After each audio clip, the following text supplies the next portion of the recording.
So Owen, you use a phrase quite a lot called without due care and attention. What does that actually mean to a police officer?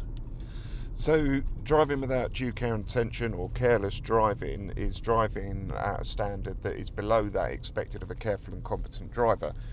Now, when you pass your test, you are deemed to be a careful and competent driver, and your standard of driving was that of a careful and competent driver at the time that you passed your test. So the way to look at due care quite often is that you can say, okay, well, if I did that in my test, would I have passed? And if the answer to that is no, then that's quite a good guide as to what due care or careless driving would be. When we're talking about dangerous driving is a standard that falls far below that expected of a careful and competent driver. So you've got the two levels there. You've got the standard that falls below and the standard that falls far below. And that's the difference between due care or careless driving and dangerous driving.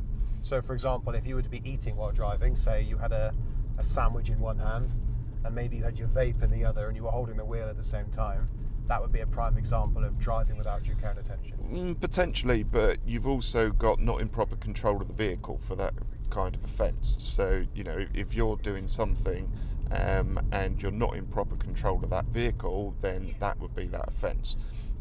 So due care could be something as simple as failing to indicate, or we can use it for people that hog the middle lane on the motorway. For instance, that would be a due care offence because your standard of driving is below that expected of a careful and competent driver.